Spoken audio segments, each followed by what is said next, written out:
Hey everybody, welcome back to another episode of Straight Talk Pastors. And I got a really special treat for you guys. But first, let me introduce our guest. This is Chris Skaggs. He is the founder and chief operating officer, chief technical officer, and co-owner of Soma Games and the Imladris community. He's the chief creative and technical officer at both Portland, Oregon-based ventures, as well as having decades of ministry experience with Boot Camp Northwest and the largest gathering of Christian video game developers in the world.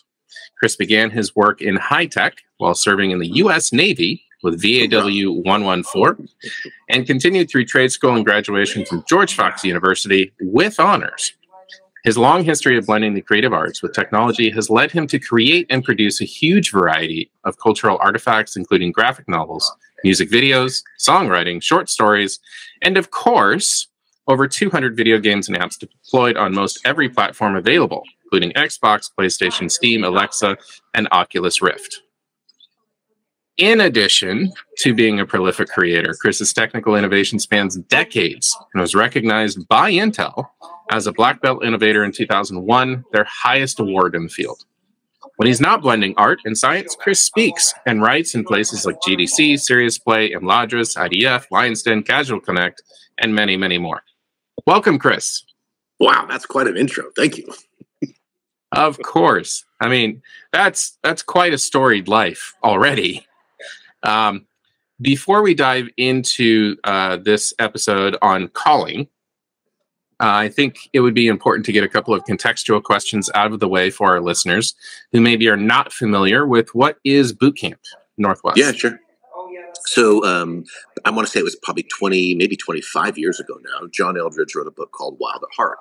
And it was a very, very popular book, still is, like wonderfully formative, I think, for really the whole men's movement in America and the world. And he did back then and still does these 4-day intensive men's camps that are started around that book. Well, around 2003, I think, to maybe 2004, several gentlemen from Oregon and Seattle and that up there decided to essentially reproduce that same experience, but here in the Northwest. And that was the genesis of Boot Camp Northwest. I attended my first event in 2005, I believe, and loved it. I was totally moved by the whole thing. Really, really woke up something special in me. And pretty soon I'm volunteering, seeing how can I help. Maybe I can help with the website. Maybe I can, pick up the donuts, whatever it was. And kind of one thing led to the other. And so in time, I continued to work with them on the prayer team, and then as a speaker and a board member. And that was, I want to say that was close to 15 years. Some of the best years of my life. Like, it's such a good, rewarding thing. Which led directly to something you mentioned, Tim, was the Imladris community, which essentially was like, what if I could take everything I learned around boot camp and apply it to a different audience, right? So instead of men's ministry, basically ministry for younger people who are gamers and game developers. Awesome. We are definitely going to dive more into that in a minute. I am curious, though. I've not heard this term cultural artifacts as applied to modern day creations. So I'm wondering, like, what's the genesis of using that phrase? Yeah, so there's actually a really neat group of people, and this is kind of a looser community, who are around just Christians in the arts in general.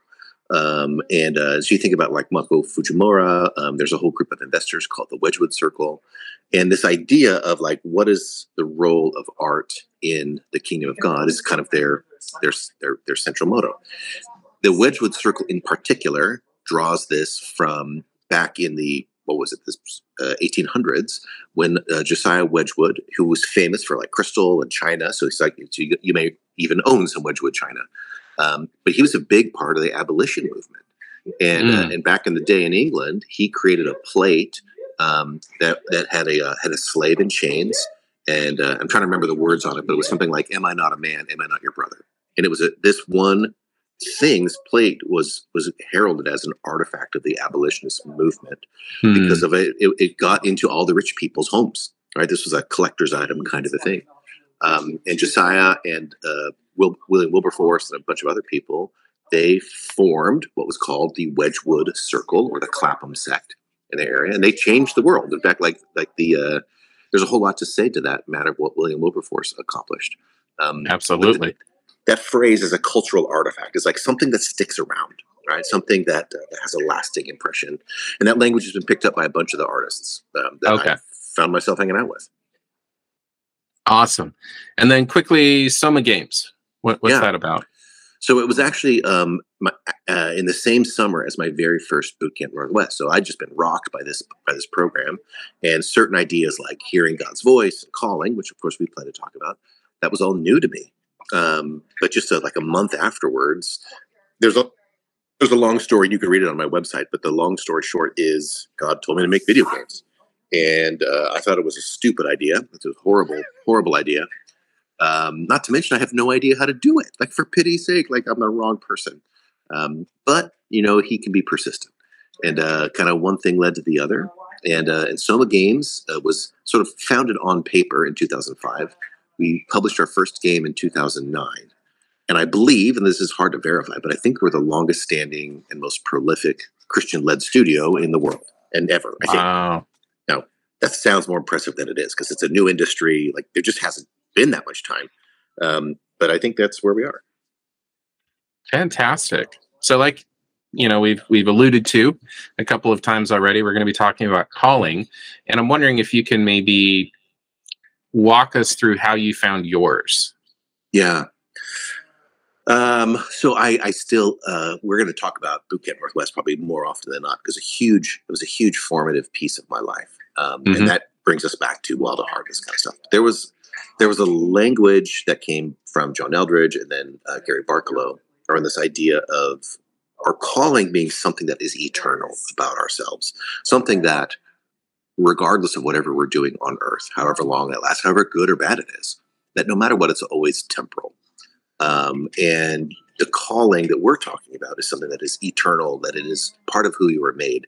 Like I am, this is my character. This is my God-stamped identity. And now what I do with that is my work, my assignment, my mission. These are all kind of variations on the expression of that calling. But the calling itself is an identity. And it's rare for us to kind of understand that all at once. So it comes in pieces often. But for me, like that, just that concept that there was something to be done in a way to be that was more than just a job or a career, that was more than just that would be fun or that would be financially secure. But like, how does this play out? For me, that started in this idea of gaming, which, like I said, like I really fought it for a good long while. It just didn't make any sense. But one of the things that Papa does is he'll be gentle with us when we're belligerent, which is what I was. And I found myself remembering stories from my youth that like I just totally forgotten. So around gaming, as an example, I remember being a kid, probably 10 years old or whatever, and the first time on a television show, I saw like a flying logo, right? So this is like early 3D graphics. I'd never seen anything like that. And I was like, oh my gosh, whatever that is, I want to do that. And and then how a couple games at that point, so this is like Atari 2600, Commodore 64, that's back in these days. But there were a couple of games that we had that meant a lot to me. One was the Adventure Construction Kit by Electronic Arts, one of their very first games. Another one was Myst, which I know touched a lot of people. That was a hugely popular game.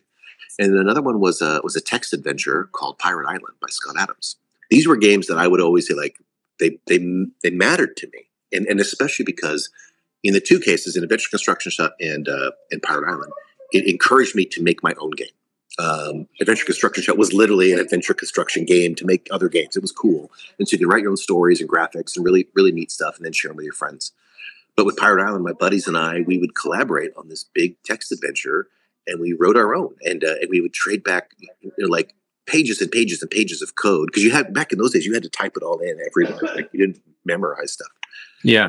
So that's where I started making games, like back when I was a kid, and then Myst for me was like this is what it can be, like kind of the high bar of cutting edge, like adventure and mystery and beauty. It was incredible. But then when I finally got out of high school, I remember, and I'm thinking, this is what I'm going to do with my life. I'm going to do computer animation and make video games. And I sit down at this lunch table with a total stranger, right? You're just meeting some rando person at the college, and you're like, "What's your name? What do you want to do with your life? What are you studying?" And I can't even remember what he told me. Whatever, he's a nurse or something. I don't know. But when it was my turn, I'm like, I want to do computer animation, and without like flinching, he just looks me dead in the eye and is like, "That's probably the most tedious, horrible job I can imagine." Oh well, I gotta go, and he just leaves. And in that moment, I was like, "Oh my God, what have I gotten into?" And I totally realized that I had not done any research. I just had assumed this was my thing, and yet that also meant that it was super fragile. And this one comment totally took my dream for 20 years, like maybe 30, right? I just totally lost it. So it was years and years and years later. Soma Games has now been around. So it's 2014. And I'm starting to realize this thing is actually going somewhere. Like God brought me into this kicking and screaming, but it's kind of working. And in 1 year, I met Dave Evans, who was at the time one of the founders of Electronic Arts, and he's a believer. And he was one of my mentors at a program. Oh, wow. Rand Miller, who was one of him and his brother Robin made Myst. And I met him at the Christian Game Developers Conference. He's a believer. Then I met Scott Adams, who did Pirate Island. But at the time, he wasn't a believer. But then he married this Pentecostal Puerto Rican and became a believer. And so in 1 year, all of my heroes were in one place, and they're all believers. I'm like, you changed my life. And as I close that last conversation, God's like, do you remember where this started? And all of a sudden, like, you flash back. It's like, this has been on your story for as long as you can remember, but you had forgotten it. And I think to your questions, like, the thing about calling is it's often the thing that rings so true, it terrifies us. It's the thing that rings in our heart. We're like, I want that to be true, but I'm scared. I'm scared because it feels too close, feels too precious, and the risk of losing it would be devastating. Yeah. But that's one of the signals, I think, that you're onto something really, really big. I would agree. I remember coming across this phrase of God-sized vision for the first time, probably at a boot camp, if I remember correctly. And it was, it really embedded itself in my brain. And I love it because it does have a piece for us to play, but it should terrify us because without God showing up, it's not going to work. Yeah, you cannot do this alone. Yeah. Right. And, that's like the opposite of what the world would tell you. It's all up to you. You got to be that type A, hard charging, driven, make it happen attitude. And, really, even if you follow that path and you achieve success, it rings hollow. How many times have we heard people, celebrities, business owners, all these people that achieve worldly success or achieve their goals, and they realize it's really lonely at the top. Yeah, that's the truth. And how many people have you had to walk over to get there? How many bridges have you had to burn? How many people have you had to stab in the back? And, in terms of calling, something that is holy and sacred and God-given shouldn't feel like that. Yeah. And Tim, I think that when I've met lots of people who, when it comes right down to it, the idea of calling is actually really scary for them. And either they have never sensed their own calling or they're unwilling to consider it because it feels too true. And it's better just to have a job. It's better not to lean into that thing. I remember there's this line in Gladiator where Marcus Aurelius is talking to Maximus. It's towards the beginning of the movie. And he's like, there once was a time where Rome was such a fragile idea, you could only whisper it. Calling is like that. Like it's so precious. And yet I think that scares a lot of people. Like, that's not a thing. Like they want to take a much smaller, safer version of it, right? Which is, and you'll hear people say like, my calling is my family. And like, don't get me wrong. Like your family's super important, but you're just using the wrong word. Like that's not your calling. For one thing, there's no marriage in heaven. So just, wake up call. But there's just something about that is really, really dear. Well, I would agree. And I think a lot of people don't like to go there. They don't want to go there because we as wounded humanity don't like feeling vulnerable. Yeah. And calling is one of those things where it's going to take all of you, and there is no place to hide, you know, and that's what makes it so exhilarating, but terrifying at the same time. Exactly. So in terms of, you know, our audience, we're talking about pastors, and feeling called as a pastor is kind of the verbiage that is used. I think it's important to talk about, like, how do you know you have found your calling? I mean, you kind of alluded to that, but is there a particular feeling that you would associate with that other than terror? Sure. Something positive, maybe? Yeah. A couple of things come to mind specifically regarding people like pastors and worship leaders and this kind of stuff. Is I certainly have met people who mistake their love of Christ for their calling to the ministry. And their love and their desire, they're like, this changed my life, whatever it was, but they're super positive and they just want to serve God some way, but they have very few ideas about what that might mean. And so, like, for some people, it's just a tradition they grew up in, where if you want to serve God, that means you're a pastor or a worship leader or a monk. These are your choices. And so they're not, well, I guess I'll be a pastor. And so I think sometimes people can mistake love for calling, which is a fair enough thing to do, but it's worth putting the warning sign. You know, it's like don't mistake those two things. There's another, I can't remember who the quote is from, but there's a quote that, like, your calling is where your deep joy and the world's deep need come together. I want to say that was Chesterton, but I'm not sure. And so calling, I think, is going to drive to this question, like, how do I know if this is my calling? Partly it has to say, does it fulfill you in a way that nothing else does? Like, is this the truest you? And it reminds me of that old saying, like, if you find a job you love, you'll never work a day in your life. Like, if you work in your calling, like this becomes life-giving. And it continues to be life-giving, like over a long haul. So I think that's one of the biggest signals, is like, does this exhaust you? Does it bore you? Right? Those are bad, but it's never obligation, right? Like, your calling is that thing that is the most natural thing in the world that you would do if you were getting paid for it or not, right? And some aspect of it, some manifestation of this calling will come out regardless of your paycheck. Now, hopefully you can get a paycheck for your calling, but that's not always true. Like if your calling, for example, is towards hospitality, that may mean to open a restaurant, but it just may mean to open your home. And both are so, when you think about kind of the eternity of the kingdom, neither is better than the other, right? In fact, that's probably one of the biggest risks to our calling, is we measure it by the wrong things and wind up kind of off on the wrong side. So something I would say to whether a pastor or worship leader, but this is true for anybody, is you got to look for that joy. You got to look for that place that, and sometimes it surprises you. You're like, I had no idea that this meant that much to me. And I'll tell you kind of a recent story. So I mentioned, like, I got into Soma games, and this has evolved over time. In one sense, in kind of the small C sense, God called me to this industry. But there's a bigger C sense, which is, but why? And in what capacity? And really, I've been shocked to find out how much hospitality is part of it. And it's a funny thing, because, you know, when I didn't grow up in the church, so it was something that I came to later in my life. And somewhere in there, and I'm sure nobody ever said this, but it was just sort of implied, that hospitality was a spiritual gift for women. Like, that's what Martha Stewart did. And so I just never associated them. Like, I didn't think that was for me. Like childbearing, that's not for me. But somewhere in here, I had a friend over, and I'd made dinner, and she takes a bite of this spaghetti, and her eyes roll back in her head, and she's like, "That is the best meatball I've ever had," right? And my heart leaps at this moment of where, even just talking about a stupid meatball jokes me up, but like, there's something so beautiful in that for my heart, about feeding people, about making them feel welcome, and especially strangers.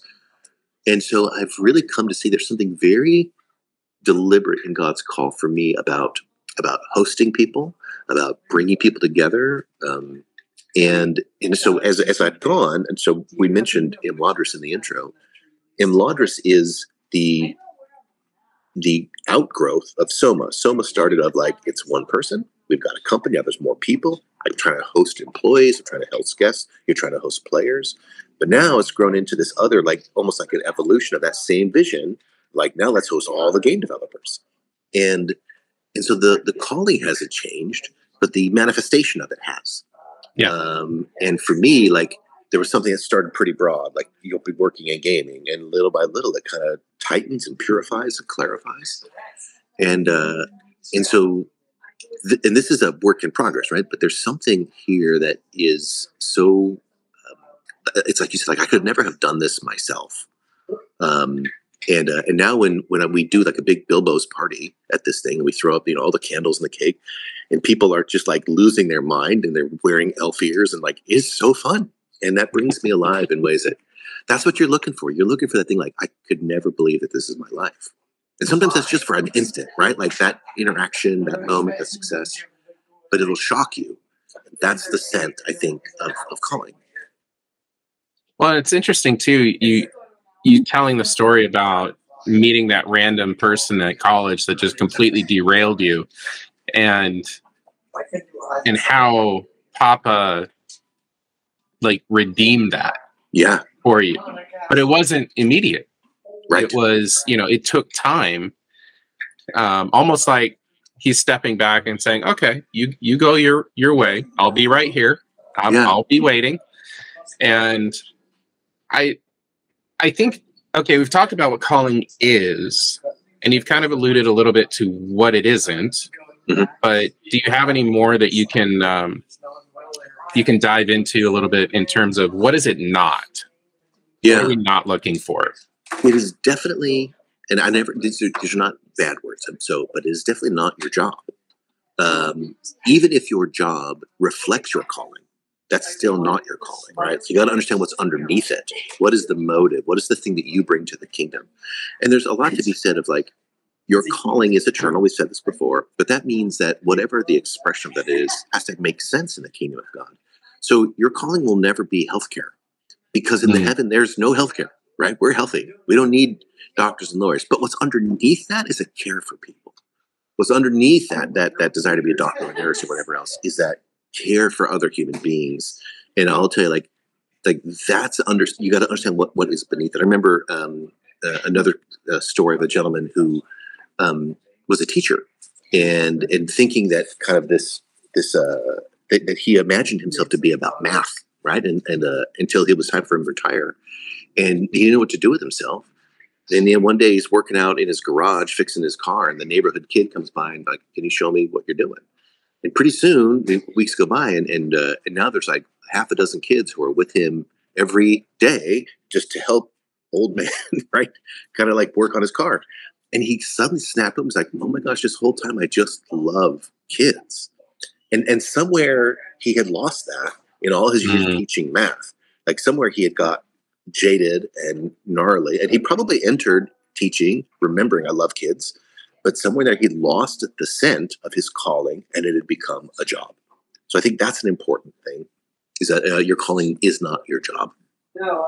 Your calling is also not your circumstances. So whatever's happening in your life, good, bad, indifferent, you could feel like you're on pause. So for example, in those, whatever it was, 20 years that I was not working in the field I am, my calling didn't change. It didn't go away. And I use this terminology, derailed, and I think there's truth to that.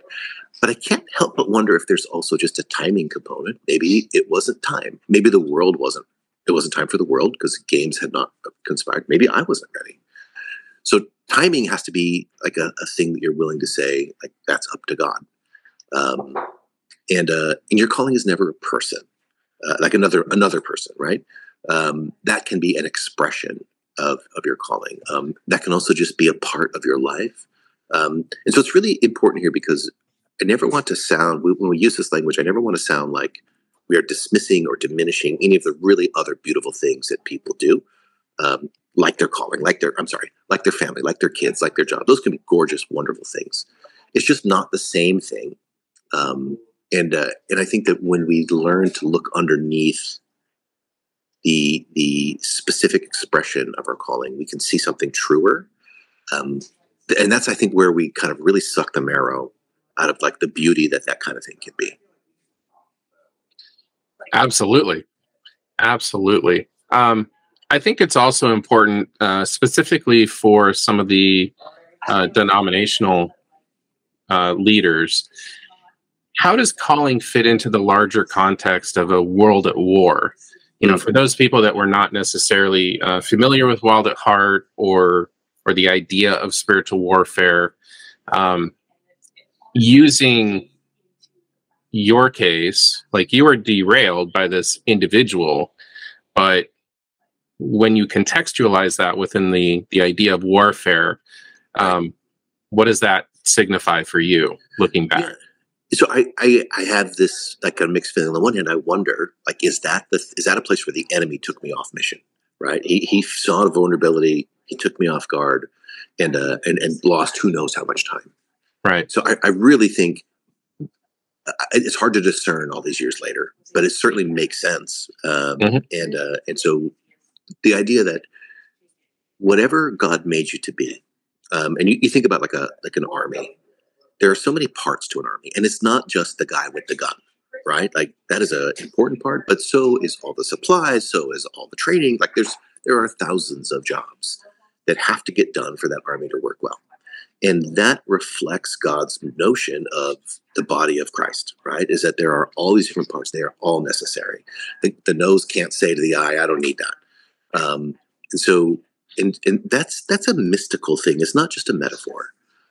So part of your calling is like, this is where you fit in the body. This is what you were made to do. And that body is here to wage war for the kingdom of heaven. So insofar as your place on the battlefield might be support, it might be a medic, it might be a radio man, like there's lots of roles. But if you're not filling your role, that's a hole in the line. And so of course the enemy wants to degrade our ability to win the war for Christ. And that means when you can take people out of key positions, when you can take people out of doing the job they're supposed to do instead of doing someone else's job, all those things become part of our ability to actually bring the kingdom of heaven to earth. So I think finding your calling partly is like, where do I belong in this body? What is my role? What does God assign me to? And it is a matter of discernment. It is a matter of, and look, like it's not like you get a card that says your MOS is right 53 Charlie. Right. It's not that. But the clues are there. The clues are there, and in the context of that, you're going to hear God saying, like if calling is, I don't know, you're a rifleman, right? But your assignment might be you're in this company, you're an easy company, and I need you to take Bastogne, right? Like these things are all kind of like reflections of the same idea, but kind of different levels, right? Like I've got my calling, I've got my assignment, I've got my mission, and they all work together. They're not in conflict. But understanding I want to use the word chain of command, but that's the wrong idea. Like your calling comes first, I guess, is a good way. Like that's the deepest thing. And you want to stay true to that. Or certainly always aware of it. I don't think we are always asked by God to only do our calling as if no other thing matters. Right. Sometimes it's like, actually, I just need you to scrub toilets right now. like we'll get to that other part later. I think that we have to be open to that. But don't forget who you are. Yeah. I think before we move on to the next concept as it relates to calling, I do want to have you talk a little bit about shall we say, the more pacifist mindsets that we often find in Christendom about, this idea of, well, God fights our battles for us. We don't need to worry about spiritual warfare. That's not a thing. Kind of the deniers. Like, why? How would you answer that pushback?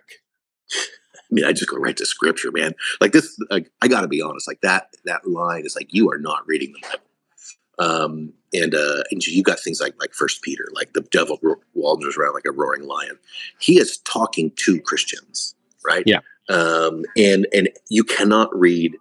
And I'm not even talking about like the Gospels, although that's obvious too. You'd get post-gospel, and there's so much warfare in there that is waged by Christians with the enemy, and it's very personal. And that includes things like Peter talking to Ananias and Sapphira, like, why did you let the devil make you do this?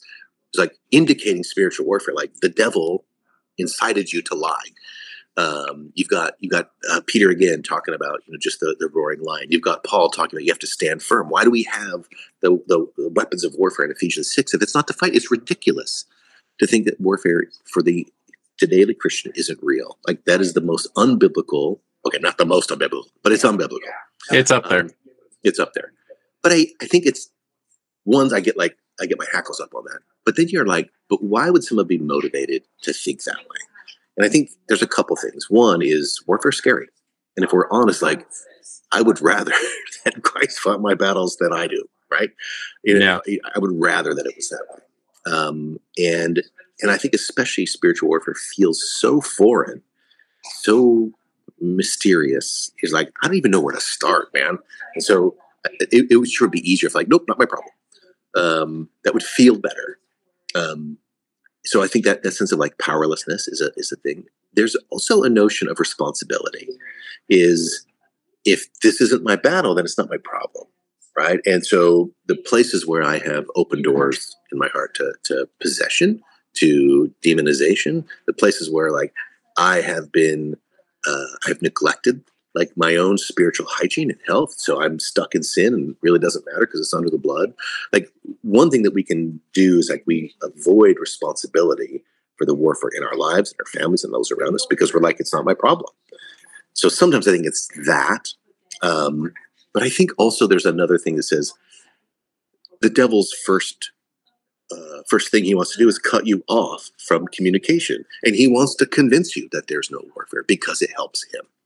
Right. And so even like whatever's going on in me, let's also be clear, like the devil loves to shut you down and isolate you and be like, nope, it's not you.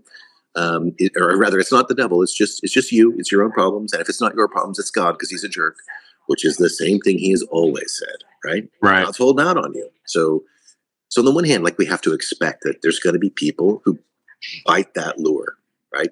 And I can be rowdy and grumpy with them, but also I think it's fair to be like, but be peaceful. Like it's also understandable. Like this is one of the oldest lies he's told because it works.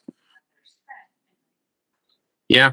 The greatest trick the devil ever pulled was convincing the world he did not exist. Yeah. Which, interesting, a little aside here, it's amazing how one of the truest statements about spiritual warfare and our enemy was in a movie written by Hollywood. Exactly. That's just ironic. That's The Usual Suspects, right? It is. Yeah. It's a great movie. Although some people might give me flack about that. Anyway. Not me. I love that. Yeah. So as we're kind of on the back half of this interview, I wanted to give plenty of time to talk about a statement I heard you make. Well, let's not trust my memory. Let's say that I heard made that it basically said calling can be seasonal. And that was something that came out of left field for me. And because for me, calling is like, this is your calling and that's what you do.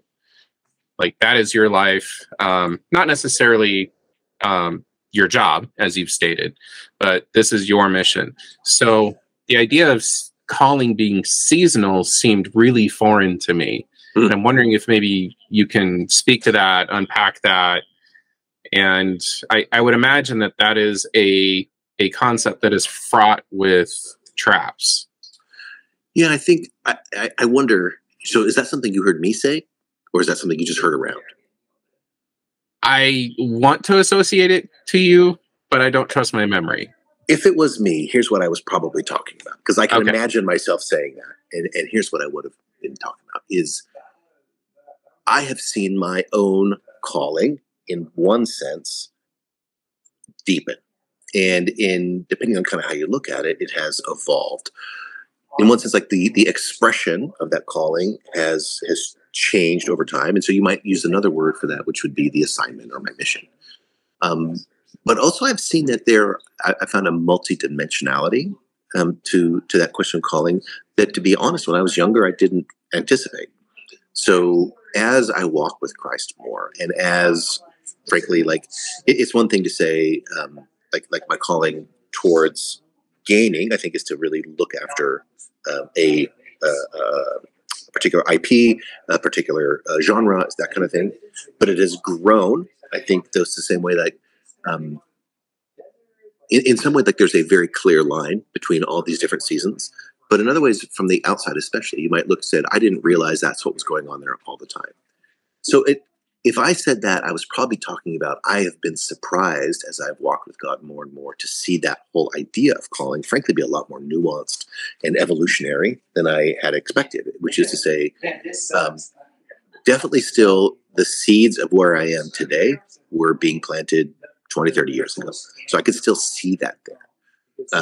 But if you had asked me 10 years ago, I would have said, like, I'm on the path. I'm comfortable that I'm on the path, but I didn't really know where that path was going. And as I've grown, as Christ has grown in me, I think it's kind of the blossoming of that calling maybe has had more dimensions, has had more shades to it than I realized.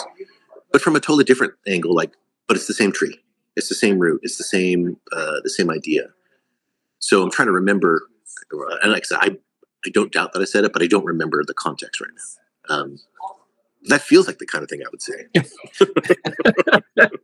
It's so true. So true. So if I can maybe paraphrase or put my own spin on it, it's almost like you're peeling different layers off the same onion kind of thing. That's a great way to put it. Yeah. And I think that there's also probably a tie-in to, as you're getting healed and restored by walking with Christ and letting him lead you through that, it's almost like as you're going through that, you read Wild at Heart again, you read the Bible through again, and different things jump out at you. It's like different aspects of your calling start to pop up as you're ready to handle it. Really. Yeah. I'm actually really glad that you said that. It's this notion of like, there's an interplay between my calling and my healing. And I think it's some fundamental interpretation of calling or rather of wounding, maybe the ways in which the enemy tries to take or corrupt your calling. And at its maximum, the enemy wants you to resent your calling. But the opposite of, like, depending on the day, like, I may be not nearly prepared to walk in my calling. Like, I'm just not there yet. I need healing. I need restoration. I need training. So this idea, like, yes, I think that you described it really well. And that takes patience. Like what if you know that, well, I don't know. Like, you know, I know something about my calling that is in the future, but I want it now. Irenaeus said that the original sin wasn't pride, it was haste. And this idea that, I'm not just saying, that's what he said, right? His words, not mine. But this idea that the tree of the knowledge of good and evil would not have been forever denied humans. It's just that we weren't ready for it yet. And so it's sort of like when your 5-year-old grabs the car keys and goes racing out in the Corvette. It's like something you never get to drive. It's just like, you're 5. It's like, let's get there from here. Which I think is a fantastic, like, honestly, this idea of development in us growing in faith, not only on earth, but into eternity. That was something that Gary Barkalow really, in his book, It's Your Call, talks about the path of ever-increasingness as a fundamental aspect of finding and walking in your calling. It's like, you don't just have it and it's done. Like, you learn it and then you walk in it forever. And that's growth, that's learning, that's development, it's perfecting. Well, it's interesting that you say that. I've never thought about that, but I immediately go down the path of, we serve an infinite God. So wouldn't it make sense that our development would also be infinite? Yeah, I think so. Like, in some ways, the idea like we are infinitely far away from God is depressing. But if you think about it in terms of progress, you're like, that means I got a fun trip ahead of me that never ends. And that's a good thing. If you get your head in the right place, like, that's really cool. Yeah, absolutely. Well, and kind of going back to the wounding and healing part of the discussion, I'm reminded of, I'm so bad at associating quotes with people, but we're usually wounded in the area of our greatest strength, or our greatest wound is in the area of our greatest strength. And it's amazing, having gone through my journey and looking back over my life, I can see the pattern of different wounds I've taken, but they all kind of circle around this one central wound of, you know, and the message that brings, designed to take me out, right? Yeah. And I love that quote where, and maybe you can correct me on this one, but it's something like, the story of your life is the story of a lifelong assault on you from somebody that knows who you were designed to be and fears it. Yes. Something like that. Smack out of Wild at Heart. I can't remember who had the quote, but there's a quote from an old monk who's like, it's something like, in a person's wounds, I see their deepest truths. And it's that same idea, like the enemy knows. It's as if your calling is written on your forehead, like in that old game where like everyone sees your card but you. Yeah. Like he sees who God made you to be, even if it's a mystery to you, and that's exactly where he wants to attack you. Absolutely. Man, I love talking about stuff like this. It's so much. Stuff. It is. It's so much fun. In terms of verbiage that's used around calling, would you also associate glory, like original glory? Yeah, I mean, I think so, yes and no. Only insofar as, like, I think that we certainly in the boot camp Branson Hart world, those words are often interchangeable. I might split a hair though, which is, I think that glory in some sense is universal, where calling is individual. There's just sort of reflections, and that's just a terminology question. But we could certainly use them, I think, to some degree interchangeably. And then I'm familiar with this phrase, carnival of counterfeits. Yeah. But I'm wondering if, you know, in our last few minutes here, if you can maybe expand on what is meant by that. Sure. I think one of the things so the idea of the carnival of counterfeits is like the sort of the unholy trinity of spiritual warfare is often said to be the devil, the flesh, and the world. And the world is also this idea of the counterfeit truth, the counterfeit reality. Like it is the system of what's important, what's valuable, what do we celebrate. It's all of that takes us away from the kingdom of God. And so when Jesus says, like, you know, whoever wants to be first in the kingdom needs to be last, what he's pointing to is the world, which is to say the demonic aspect of the world that puts strength and money and girls and prestige, that puts those as the important currencies. And Jesus is like, yeah, none of that matters. And so I think one of the things that with regard to calling is that the world and the carnival, it offers up all of these other things for you to value.